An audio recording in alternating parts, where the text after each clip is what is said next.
আসসালামু আলাইকুম। কেমন আছেন সবাই? আশা করি আল্লাহর অশেষ রহমতে ভালো আছেন। আলহামদুলিল্লাহ, আমরাও ভালো আছি।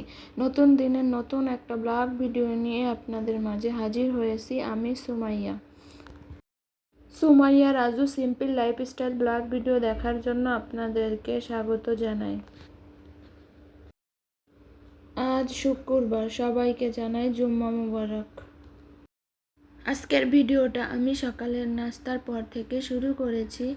এখানে বেডশিটটা গুছিয়ে নিচ্ছে, আর বেডশিটটা গুছিয়ে নিতে পারলে আমার কাছে মনে হয় ঘরের অর্ধেক কাজ শেষ হয়ে গিয়েছে।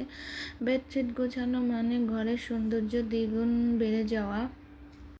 এখানে আজকে আমি বেডশিটটা চেঞ্জ করে নিয়েছি, অনেকটাই ময়লা হয়েছিল। এক সপ্তাহ পর পর যদি বেডশিটটা চেঞ্জ করা যায় খুব ভালো হয়। একটা ভিডিওতে ভয়েস দেওয়া যে কি কষ্টের, তারপরে যদি হয় না ভিউ তাহলে তো আরও বেশি কষ্টের। আসলে বড় ভিডিও যদি হয় তাহলে তো ভয়েস দেওয়া অনেক বেশি কষ্টের। আর তারপরেও কি বলবো, আজকে আর কাউকে রিকোয়েস্ট করব না আসলে লাইক দেওয়ার জন্য। যদি কারো ভালো লাগে তাহলে একটা লাইক করে দিয়ে যাবে। আসলে সব সময় একটা কথা বলি, তারপরেও কেন যেন ভিউ তৈরি নয়, লাইক তো হয়ই না। তাই ভেবেছি কাউকে আর বলবো না, রিকোয়েস্ট করব না। কয়েকদিন থেকে না কারেন্টে খুব প্রবলেম হচ্ছে, বারবার কারেন্ট আসা যাওয়া করছে, এতে খুবই সমস্যা হয়ে যাচ্ছে। তার ভিতরে কিন্তু প্রচণ্ড গরম পড়েছে কয়েকদিন থেকে, গরমে অবস্থা খুবই খারাপ। আর আমি না গরম একদমই সহ্য করতে পারি না, গরমে আমার খুব প্রবলেম হয়।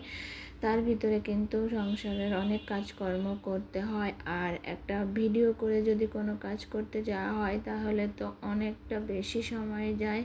যদি একটা ভিডিওতে 10 মিনিট লাগে, আর আমার কাছে মনে হয় ভিডিও করে করতে গেলে আধা ঘন্টা লেগে যায়। তারপরে যদি হয় এই অবস্থা, আসলে যেসব আপু ভাইরা ভিডিও করে তারাই আমাদের কষ্টটা বুঝবে, একটা ভিডিও মেক করে ভয়েস দেওয়া কতটা কষ্টের। তারপরে যদি ভিডিওতে ভিউ না হয়, লাইকের সংখ্যা কম হয়, তাহলে আসলে অনেক বেশি খারাপ লাগে। আসলে এই জিনিসটা সবাই বুঝবে না, যারা হচ্ছে আমাদের মতো ভিডিও মেক করে তারাই একমাত্র বুঝবে, যারা ফেসবুক ইউটিউব করে তারাই এই কষ্টটা বোঝে। কথা বলতে বলতে আমি কিন্তু বেডশিটটা গুছিয়ে নিয়েছি, তারপর ঘর ঝাড়ু দিয়ে নিয়েছি। আর বেসিনে কিছু থালাবাটি ছিল সকালবেলার, সেগুলো এখন ধুয়ে ফেলছি। আমি কিন্তু সবসময়ের জন্য বেসিনে যদি থালা বাটি মাছ মাংস কিছু ধুই তাহলে কিন্তু সবসময়ের জন্য সব কিছু ধুয়ে তারপর কিন্তু বেসিনটা এভাবে ধুয়ে ফেলি, তাহলে কিন্তু বেসিনটা সবসময়ের জন্য পরিষ্কার থাকে। আমার সঙ্গে কিন্তু অনেক নতুন নতুন আপু ভাইয়ারা ভালোবেসে যুক্ত হচ্ছেন, তাদেরকে জানাই অসংখ্য অসংখ্য ধন্যবাদ।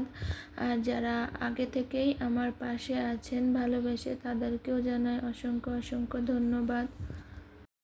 নতুন কোনো আপু ভাইয়াদের কাছে যদি আমার ভিডিওর কোনো অংশ, কাজ বা কথা ভালো লেগে যায় তাহলে চ্যানেলটা সাবস্ক্রাইব করে আমাদের পাশে থেকে যেতে পারেন।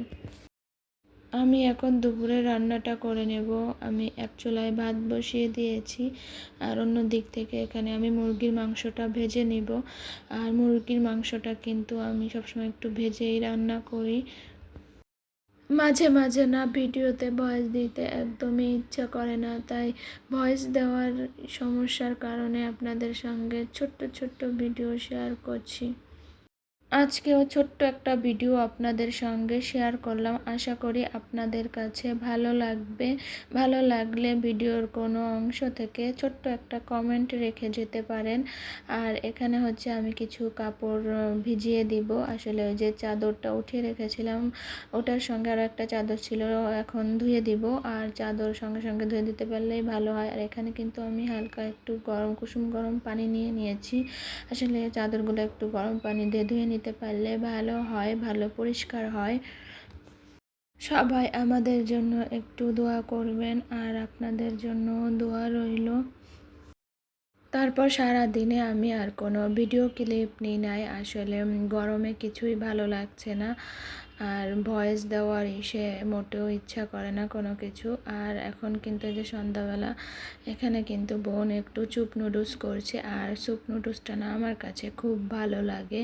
আর বিশেষ করে আমার বোনের হাতে চুপ নুডলসটা আমার কাছে অনেক বেশি ভালো লাগে। তো আজকের ভিডিওটা আমি এখানেই শেষ করছি।